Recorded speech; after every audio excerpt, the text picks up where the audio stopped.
o le whawhitai atu I le pua, mana ia tele le te ingo tatu sauninga nei tai au.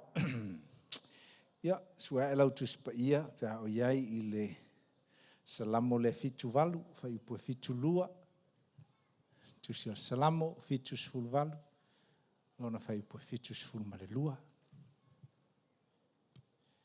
Ia, tatou maua, whai tau whatasi, salamo fitu valu, whai upua fitu lua. Salamo fitu valu, fitu lua. Ia,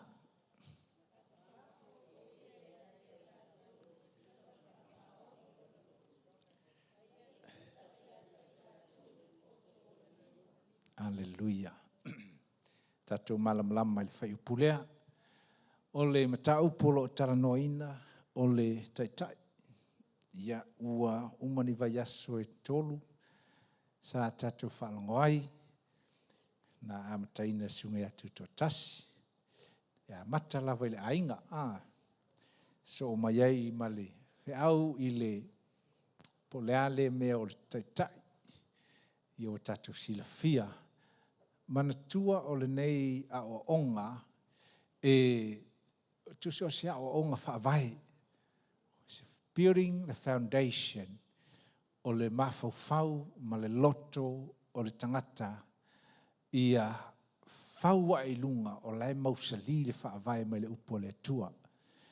Tele tua I ngā onga I mea ese e o fo I le tuwhataitai. So many training and teachings on these topics. Ai taua I le tangata Kirisiano o na faulo na whaavai I le mea ngā whai mai le tuspa. Ia, le whapea la I le si mea e au ngā e whaupopo.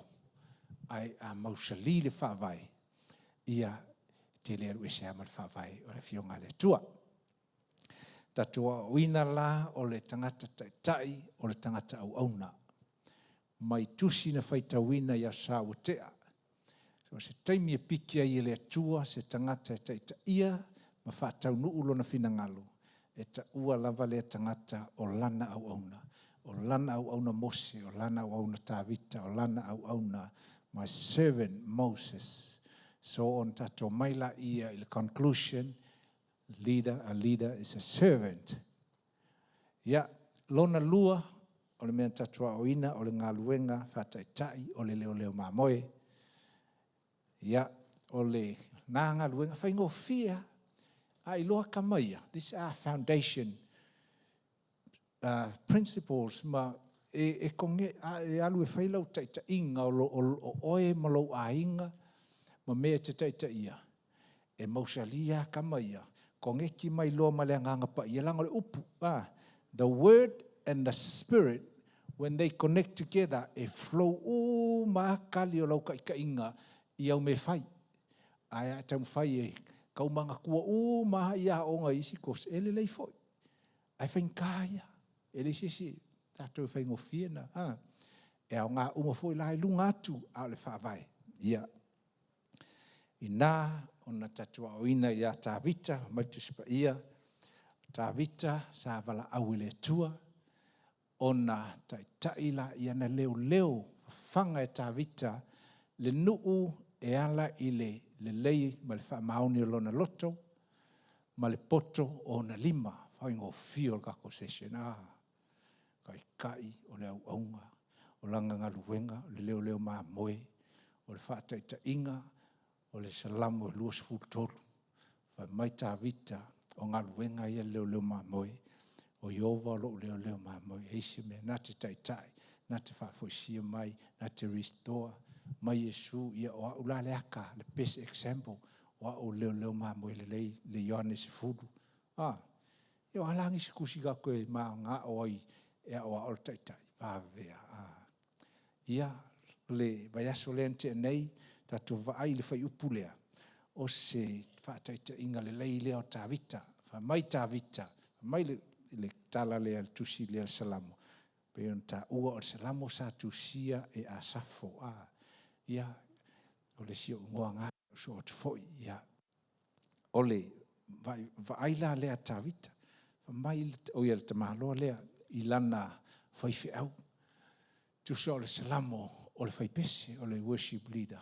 Tusi la ia whamai. Ia o le wa ai atu ia tawita. Na piki mai na wala au le atua. Mantua mai le vaiaso lea e tolu awa aenga e wala au wai le tangata. O le wala au wai oi oi. Po le wala au e lesi oi. Po le wala au e le atua oi. Amene. Tato example wala au le atua Mose everywhere o na wala au le atua. Tavita na wala au fu le atua ai ngala mai la il perfetta. Samuel ia o le si tangata e wala au lava ia. A le fia iai loa mawhalii ia pei o whateta inga ia Kora ma Mose ia tangata e wala au whapena o le lei u le lei ia. O le lesi wala au Saulo o Saulo wala au e tangata e li wala au le atua mai le atua Samuelu wala wala ngā au ke popole e le o ke e le vaenga la ya oi la ke e mai ya o lato wala au o le wala au la le tangata e te va e masangi anga I loa pe wala au tangata o tangata I they take everything they always take things e vai aku le mea amai whaura la I alu kua longa umukuka ma mea raifa e le o iai le loto le heart of leadership ai avala au le tua o whateta inga la lea o le tupu o tawita I le salamo se lau lua sifulma le lua o le whai upotasi mua whamai le tuspa ia ua fia tawita ua au fia ina ua la tau whai mai tātou te o I le whalo Iova ia e se maa ngai al me leo sau lotu ia manai te lele tātou mai le whalo Iova mai la I o ngā luenga sfuma tolu o le whai upolua sfuma le lua ua uma o nawe ese le atua o na whaile o le tau tinonga le atua te loa nga whaile tau tinonga le atua ia tāwita ua whaise tau tinonga le atua ia oi ia masalo ele yengi kusi o fai tusinga ai ai foi tau tinonga Yesu ale atua e fai a oi ai nga fai la tau tinonga ale atua ya tavita fa mai tau tinonga ale atua this is God himself declare ua o maua tavita o le atali o Yese o le tangata e tutusa maloto I found David the son of Jesse a man after my heart ele ngata la na faile fa silanga le tua ai na fa sila fo le tua le mafuanga na la ai ona fa mua ma faila ta tinonga fa mai ona tavita na te faia me uma o te mana ai I found David e kosa le maloto a le secret lang fa ali le tua le anga o tavita e ustai ia te amen o ingala ngale le yai ona va ya tula I o le faisala mole o matuai de lei lava le taita ia tavita mangailo na fatu man with a good heart ai le ngata ilea e poto na lima nai e lo yai il tusi le na sei vai lo tusi le faila unga se fulu o le fai upo se fulu ia pe te whaafonga mai I le whai launga se fulu, whai upo se fulu. A whai fo'i, ua maua lau tusi. E umaloa le salamo, o le whata oto. Umaloa le whata oto, o le whata atia, oile ai, o le whai launga. Ia, whai launga se fulu, whai upo se fulu. A whai fo'i, e matatupa, leu a mea. A le whaama a ia fo'i e ia lona mata. O na whaatele iai o lona malosi. A o le poto, o le mea o ngā lea e whaatonu ai. Lau tu e whaitau watu la i le whaalau tele atu le whai upulea le whaitau. A whai fo'i e matatupa leu a mea. A makakupa leu a mea. That is not, this, o le verse lea, this is what they call, and we call, working smart, but not working hard. A maka kupa la ukai kai. E olo ki ngā hinga ia. A maka kupa lau sāwalinga. E ke sāwha ai a maaila o le mea la. Whai mai e wha maai. Whai mai e wha maai le mata o lau a mea. Ona wha a le wha maai ia o le kele i o lau malosi alu. A le maaila u a mea le whale. O lau ki ngā hinga i lau a hinga. A le maaila u a mea ia oe a ia. O lau ki ngā hinga ia oe. A le maaila u a mea le vainga o lau group. O lau ki ngā hinga ia. O le tatu mata upu la le tae ale nei. E whaafewhea ngā wha maaila u a mea. O le upu whālangi, o le Samoa, le upu Samoa whamai. O le poto. O le mea o ngā lea e whaatonu ai. O le hale poto. O le winga o le upu ngā. O le mai mauru kusi Samoa pe ang kau whaakiri aku lako upu. Ai kongi ai le poko, o le poko e lau kele. Sa kau whaapea. O le poto lima. O le saonga. Anga i karusia ia. O maisi kaimi e. Mawosa o kaimi se i kusi e lau kusi pa ia. That's one of my dreams is to write my own Samoan Bible version. O le winga la o le tala lea. O le poto lima a whaperetania. But skills. Skillful hands. Wa mai lan tusia le whaale. Salamo le fitu lua ai fitu valu. O tā vita na tai ma le poto o na lima. O le poto lima o le mea o ngā lea e whaatonu ai. That means it brings great success. You become successful as a leader pea e poto lima kai ai. O nisi o laia o tauina lima. O isi ua poto lima a lai whaateleina le poto. Whamai tuspa ia o Yesu na tupu o ia lea i le poto malea ma le ngalo o le poto male whautauta, le poto male wisdom and favor and the favor of God. E te taunga whaatupu la le poto. O le whesiri o a whea e ngatai na whaatupuina le poto. E umale o langa le nei o wha maai. A vai kua makakupa langa le mea e ke kaukau makakupa lau. O ki ngalo ulu. Resi o ki ngale ulu lonto o lua. Ia se tatu wa aile sa tama o le atatu sa uni atu nei. Po ani mea lofa o le amai. Ia o resta maa la ki ngā mai ale vai aso oile. Tau sanga le watea. A o le tatu. Ta upu la le nā. Na tai ta vita ma le poto ngalima. Amen. Ole, mea la leo te fia share i le tatou mata upu lea. O te fia whaia sa o tau tinonga i le whaatatau i o ulima.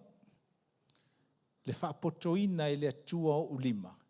Ma le mea alofa na mai i le atua na tuina mai a te au. Ia se whaakele aku mi nguki o rau. Me le whaia tulunga i whaamole molea. E tai ai.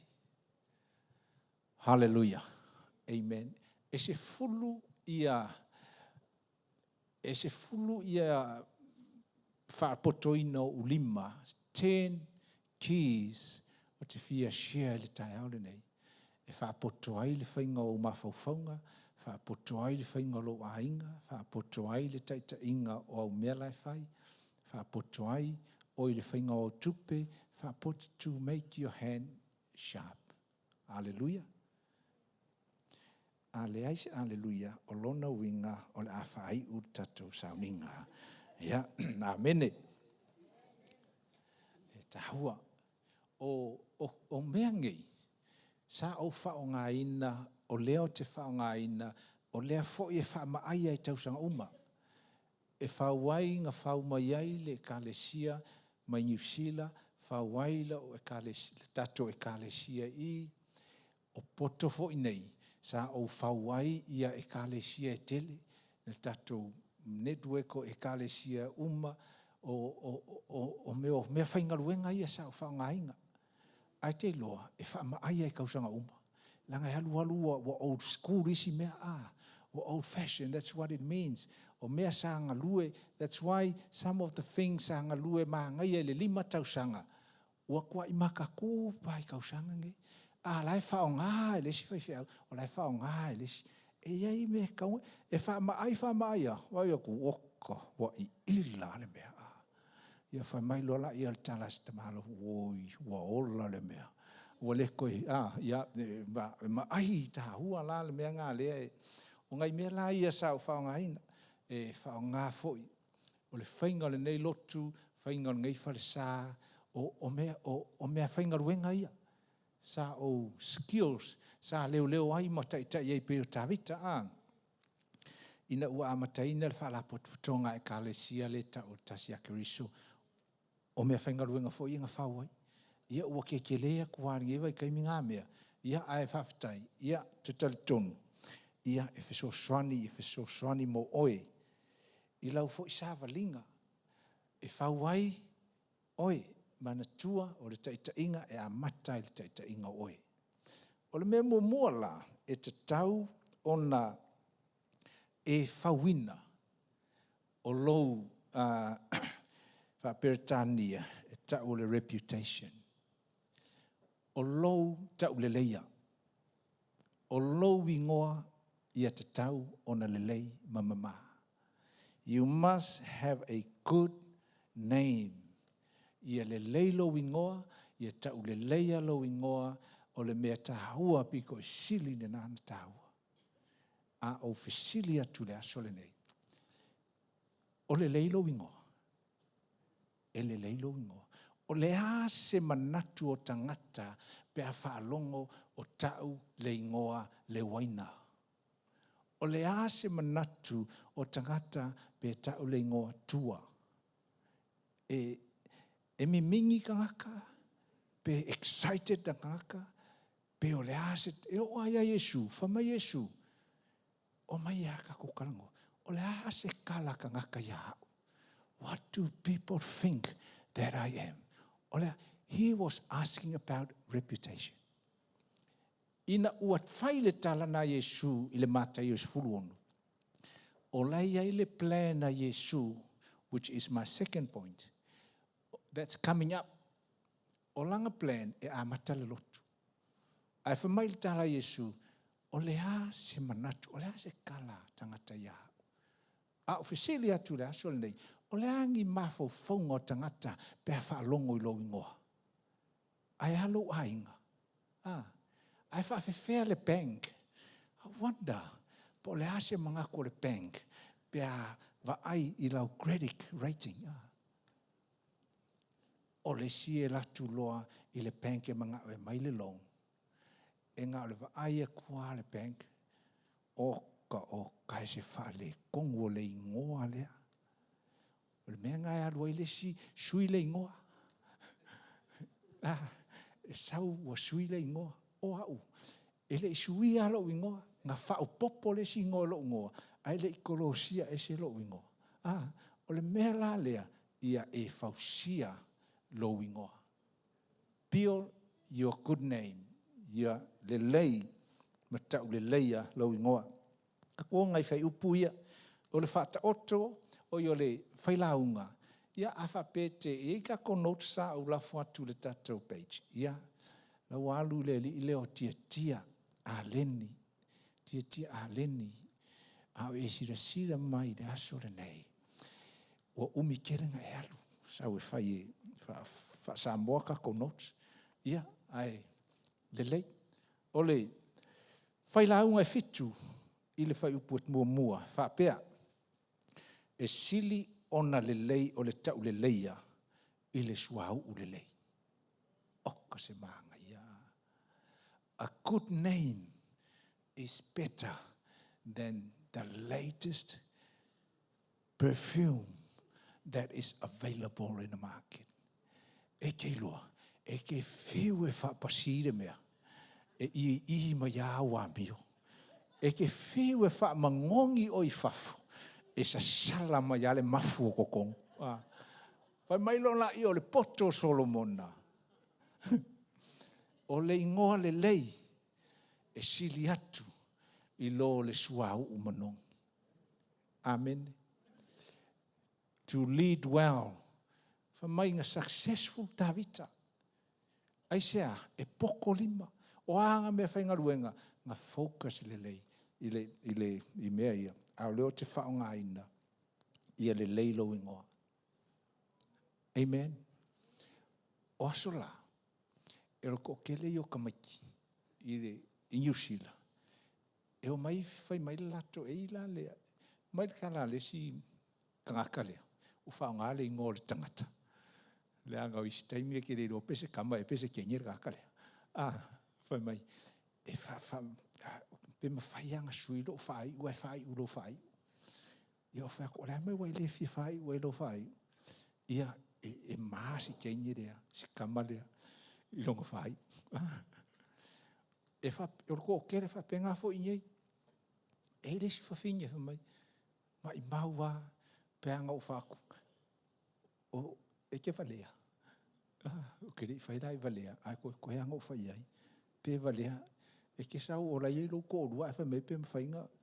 Ia o le point. E ma mai si rako whai. E ma mai si rako ingoa. Ai sea. O le whai mea walea o lako ainga. Ma le whai mea. Whai mai lo la i o le poto. E si le ingoa le lei. I lo so se. Po le ale au le lei o lau kawale. Po le ale au le lei o lau ofu. Ai loa e ka ngaka lau vaa. Tu lo me tau le vaa. O le pusao lea, vaa. O le reputation fa Samoa lo loto. O le vaa. Se o le vaa ngau le linga. O le ka ngaka ngā a whai ngei mea o le kele i o lang kaukala. Ai a whai sao ngā mea sola. O le vaa ngā orkanga. O le reputation. Work on your reputation. Ia le lei, whamaila ia o le stala fo ia Solomona. Whata oto e lua suma le lua whai mua. O le ingoa le lei, ia sili le manao ina ia tau le leia i le manao i le oloa e tele. Amen. Make it your aim to have a good reputation instead of a lot of things. O le si tangata, o ke mangkua le si ka māloa. Si ta māloa lea, sa whaingarue ngai le si tangata o le tato e ka le si e asola. Ma o whalongo la i e li poki whamai. O le nei tangata, e so nga whaiaga ka whaingaruenga, e le kokongia le lei tangata whaingaruenga, ua leanga le reputation, ngo o kengi anga la i o sinei fo i tangata. Ia sola o le lei ala ote, ua stau sui fo i lata ote nei taimi. Ia, ai o le mea la o whaila utala. O le kele o le mele o le reputation, ma le tau le leia, e kele nga whainga ngā. E whainga ngā e le tangata. Mea ngā ieisi a sau ngai o kale maa ngai. A tau tala mai la, pa u mai maunga. Pei o le sau le mafui e, a o le pepelo, Yesu. Ai loa la fa ngale pepelo a wa te lo ele pepelo ni si o tato kalesia io e moni ai fa pela a fa pe ke pepelo ku ngai a e al foi ko pepelo i ole ko e ke lo la oi o ko se fulu ka kai wai lo pepelo a ko fa kasi na se fulu o se fulu au point a se fulu lo au point o maua low reputation o le pepelo ona e sa vali mai lo lea o le a fai se mea e te mana o ai e ke lo tala tangata au wangi e alu de kakala au wangi e muri ai o le pepelo ia wa ai le anga le ngole o ye e ia le si tangata fa pena e o tala ia o ke fai ke le fainga langa ase se e ko i lo le ia ka ko karesia ele o ka ele ka ko karesia la ia wala relax mai fa long vai ia amen e le si tangata fa penga ma ko ka mo fai ai o le ngau i kupe ia o le fa se ka ngaka i kupe e umaku nga kude le leo i ai koe mau foi ole ia nga fa pera i ka o salamo ai koe vai ko Facebook o la fo koe whaasala lau mai ai. Ia, e iai le mako mele la whai, o lo ingoa le saini hia. Anga laka mai tua i ngā tangata leo wa uponga. Le kalinga, po. E kaka whapenga, e ka milo solo, o le whai me walea ia. E ke roka ngaka whapenga, e leka kai fia muri ai sesi. Ia se kuku mai lai kukongu, se i zoom in kukongu le kako camera, ma e wa ai lo ainga. I lo ainga o mātua ma whanau. O mātua, ia lelei foi lau reputation kukongu le whale. Langa o lesi mātua, o le oke ia. O e whai kaul kuspa ia, o e whai kaul. Ngā le maka laka pi a lai whai. I le anga kele la le reputation ngā so ngā sasa ia la i o ngai kamiki. La kule o pala ambo, sasa ia le asingi, sasa ia le asingi. Ai leiloa, o lai whakai le leia kamiki, i lau mea ngai whai. O low reputation ngā. E ke saulani me iei kangaka. Ia, e ali a se kai. Reputation e te tau o na e ngalue ai ma ia whaalelei. O le fasili, e whawhewhenga whau lea, e whawhewhenga whamaailo reputation. How can you sharpen low tau le leia? O le mea mua, ia e tau whai ia pei o ke riso. That is the top one. Work on your character. Ia e ngalue ia wamionga, mauinga, a whapea o si tangata whai tio. Kauma whai e kipire whai tio. A whapea o si tangaka ai u, kipire ai u. A whapea o si tangata e le manga oi fuai, kipire le fuai. E iai le si tangata e alu le lotu. Ngā le su e ngā se mea e komumuai. Umang whaasorosoa ko ngofuara ngofuai. Ele maubo su a kuresi section o le a kālesia. E alua e maua. E alua le farsa. E alua le fale. E ia se me komumuai. Ki ngā le maanga i o saungi. Ki ngā le maanga e komumuai. O le mea lai whai. Kipira lolo komumu. Kipi e se komumu. E le fia iai. O le whainga lai wha mai ai oi. Alu e whaisa o ngā luenga. E kao fia ai lau komumu. Mea ngai komumu ai. Langa o mea nye i o. Whalapo ponga maloko. O le komumu le ki oa ki ngā. Le ki oa maliu mose. E le o le nu o le wholofolang. O ngā o le komumu o le kangaka. O le mea le o le komumu. Ngā o whakaikai e kua. O se tasi nei mea. E whaaleanga taitai. E whaaleanga group. E whaaleanga o le tangata. Mea ngai fix mo le reputation ma le heart. Whiu Yesu e whamai. Eika alu e karangoa. O resi ngaka. E loa mai ai o. E loa mai ai o. I o i whia. Petere e mai utai. E kei lo le leia kua o supa fori mea. E kei lo le lei, lai o ongo whakali. E mo wape maka. Pei o maka le transformer. O le mea la oi whai. Whai a te oi. Ongo sai. Sa whai mafongo mo resi eri. E leo, o resi la li ilea. O le li foi le kato tato e kalesia. E kele transformer kako e kalesia. Ia. Fai la man mafong. Ia. Fai mai le sau le lisi. Sau le lisi o le me le fia. O mi ala le matala noanga.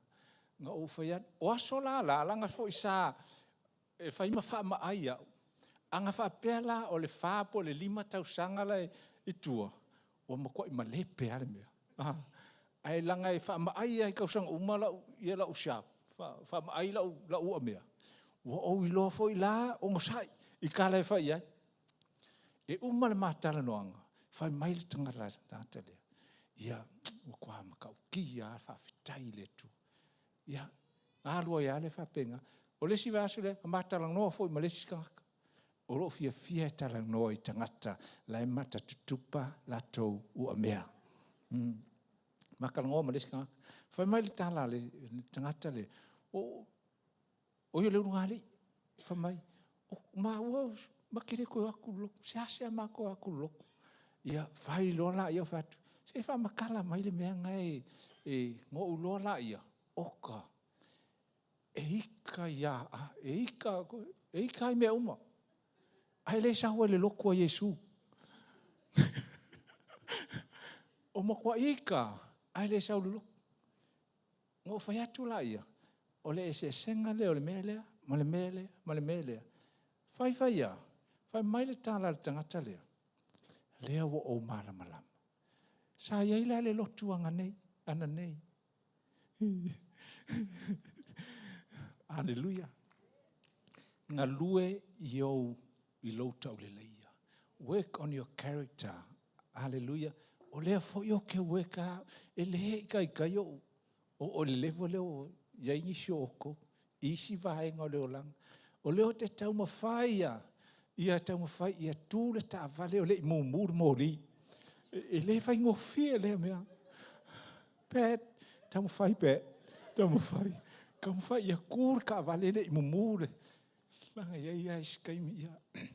Lai ata mai foi le sunga ia se monta fa penga foi langa avikava. Ka ko kam fai work. O idea e te le ale Avia le sunga ia se manua. O le si mea e te taunga tatou faia.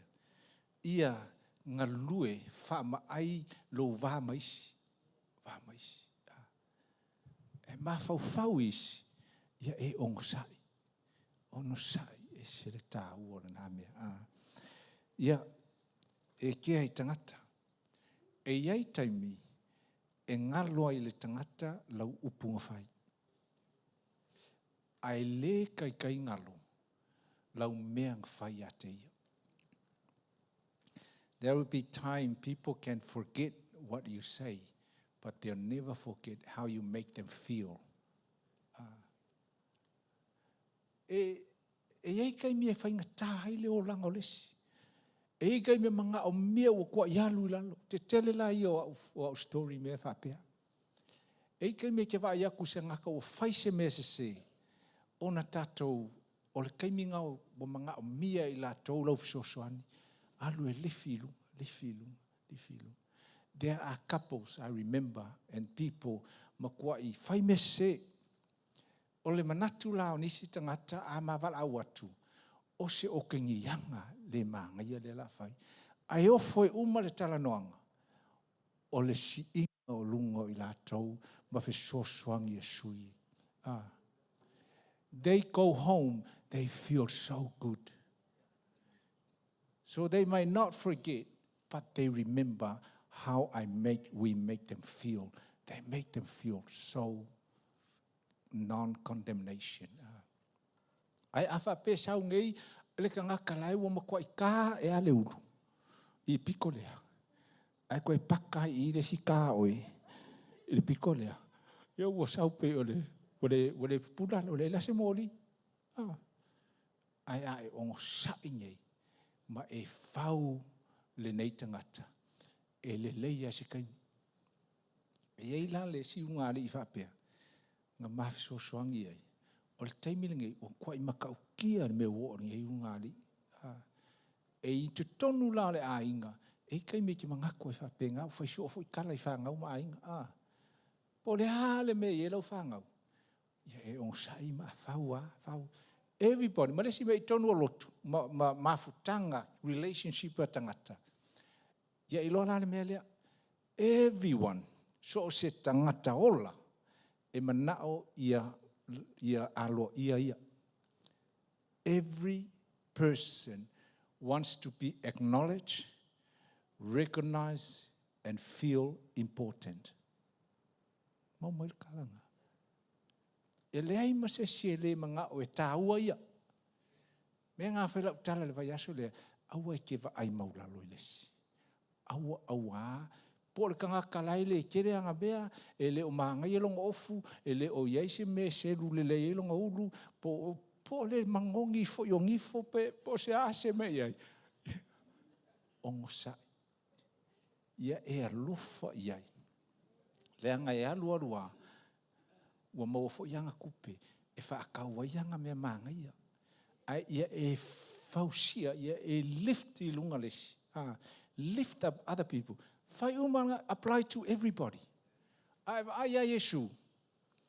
E o al kamiti. E o maingai kamiti e whamaile au. Ki a kongo ma ko inga. Kuri e sanga kamiti. Whamai Yesu, oi, e fia kahua fo ngai kamiti. Sasa ngai kamiti o la fo fia ai. E isi kai mea whaikako mea wha. E isi kai mea whaikako ainga I.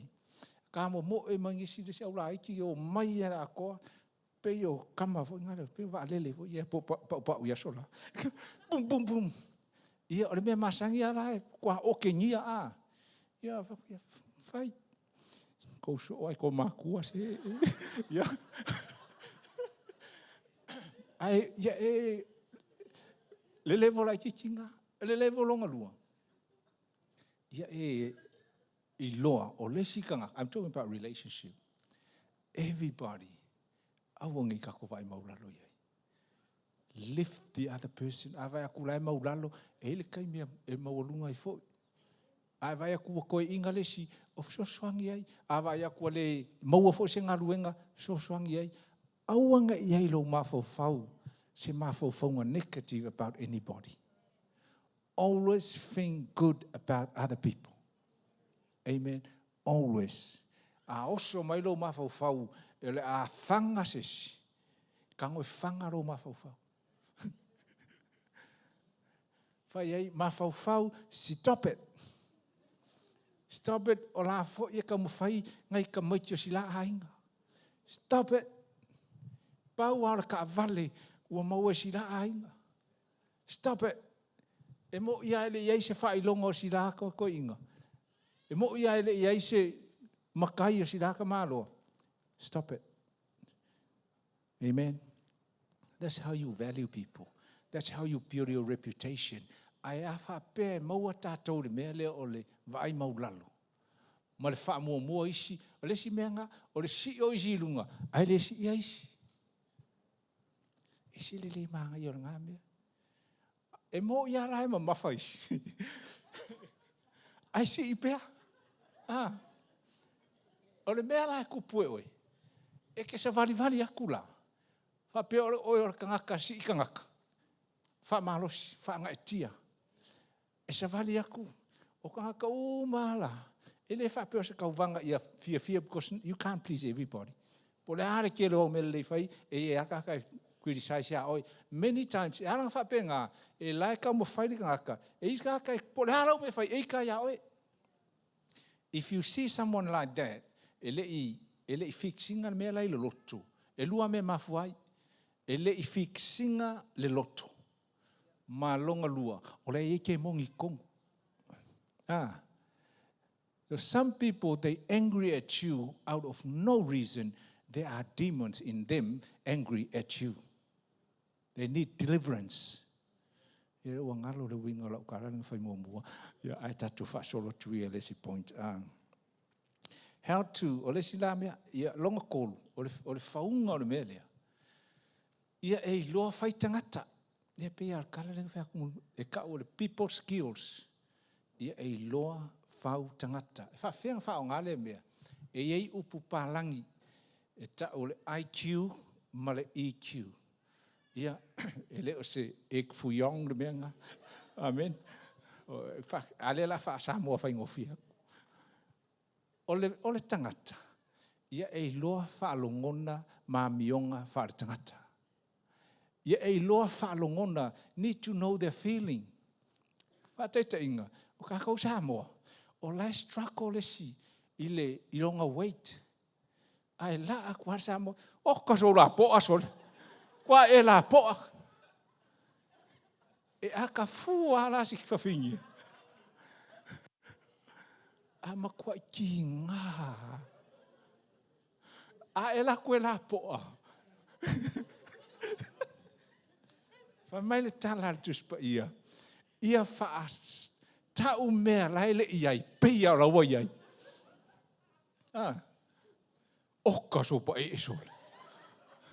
E le whapea la o lai wa e pepelo. A lai ua e halu la oi. A lai feel good halka ngaka le. Ai a halu o lai ke akai le la poa. Ko ile ko fia ngofa yo kalanga ile sikai mie mai me fa. You got to know that emotion ma fa longona o lesi. Amen.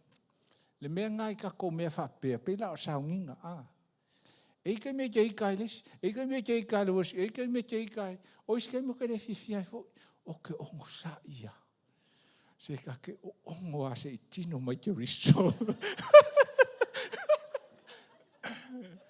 Amen. Ole mi nga ongo sa ile kamalo le ngo fo mai. Ia se vai lai fai ngale tu. Amen. Ia e lo foi o lesi tangata o life battle with a lot of things. Some people are battle with depression.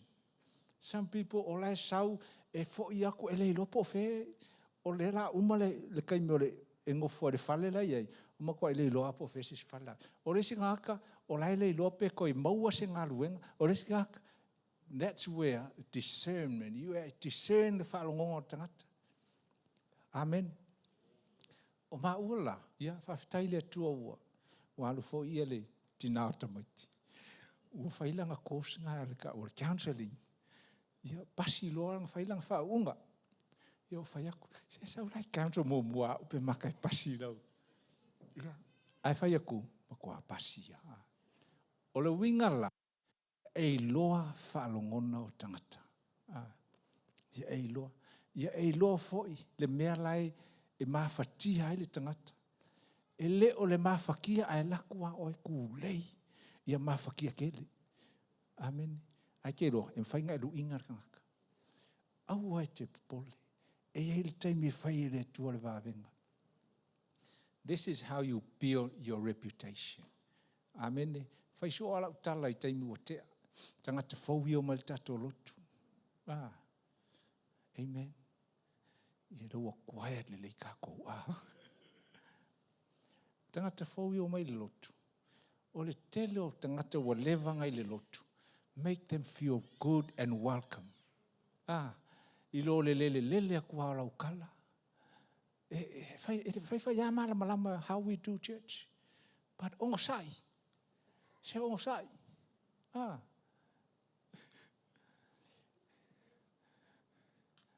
Sa o whala le lei.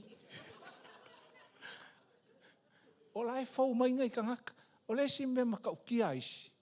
E whau mai le si ainga. Ai la aku awha makpā aku ala kala. E wha kau le si rai leo fia ye.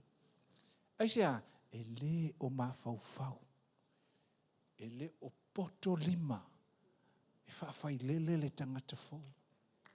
O le si e wha makala uma. Kala le leo le loko. E alanga e whapenga o lai mai le loto. Ma lai makoi, wa ke al makakupa, wa makoi le aia se makaro oso. Wa makua i papa le mea. Amen.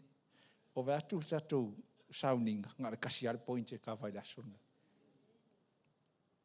You must have skills on how to handle people. For mai Paulo, o te ono sa i se kingo mai ke riso. Fa mai Yesu, o mai ala uso, o mai, o mea la fa mai. La mea la fa le lila. Mai Yesu, koe ku ye se kausanga se kasi. Ku ye se kausa. Au kako, e kipi al kaminga. Au wange ka koe ol kone grupo le lila. Au wange, o sa, kakalo. O le ministry le nga amaka ili lokungei. O si ka maloa nga kainga. Wo ese uma isi. Wo ese uma le feika ye. Ia, ai le familia ko ke ro ese. Ma ngofu le ye amba supports ka maloa le. E failo le ko le vavenga. E fai le tu le vavenga. Amen. Menga ye pe o Kristo. O Kristo, o Yesu. o tangata ngā whaonga Yesu. E le I whaakali Yesu se I makuai a koa lengi kangaka. E piki ai Yesu le si kai o lai makuai, o lai ia, lau kupe lea, lako kanga, lau. O lai whai lako pāki, maisi, kaka, ka ua ole, tangata ngasala. Amen. E ika me ki kilo I tato lotu. E ika haka lai le o le leila ko mea lai whai. O le mea lai ka unga ko whai. Ia e alu atu iai. E si whaamalosi. Te talo. Aile o lo walu whai le tala inga o le tala le lei. O le tala leanga. Kua leanga ala kalaso. Kua le. We shouldn't. Te talo ai mor kangakanga. E iei le tamaloa. E si kangaka foi. I ola utala muri lea. Ngā esi ale mea ngā o iai. Atu tala noa o whakulo ia Helen. O le whainga le mea ngā. Te talo mo le tangata lea. A iei kākalai maka kukupa lako wolanga. Te talo mo kangakanga. Leanga lai whau, langa lai whitau I marki Apollo. Pray for them. Pray. God answers prayers. Get your from Marikala Helen last week. Oi. Koe vaia leo sa furua ia kakare. E leo whapera furua. But God is working in the hearts of people. O lona winga, whamaituspa ia. O le mea eo kupe. Mea ngā fo I lo loko. Kere koe vaai ia re kakare loko. Kere koe fua I foi. Using that as an example. After prayer, praying for these people instead of labeling them as blah, blah, blah and rah, rah, rah. We should never do that. And then last week, we saw the tithe. I said, when the heart started to heal, money is always the first to manifest a healing heart. Amen. Yeah. Ua lava le lau, kasi ar kako point o le asoringe. E se furua o point. Longa lua ia plan le lei fuafua, longa kolu, ia organize wha le lei mea, longa wha ia vaai lau group mua o lau ainga, e organize. Longa lima ia e iloa, e wha alu lau plan, lona ono ia wha mautuina se ti me ke ngā lulu e whaatasi. Lona fitu wha lau tele. Lona valu ma improve me uma. Lona iwa ia e iloa communicate. Longa se fulu supernatural. That is the secret and the key of sharpening yourself. Kako lava al tau lele ia. Ia la tato o le fale. Tato usu ma le pese foi le ole talitonu. E maua ia le ola e whaafafau. Amen. Tato tulai.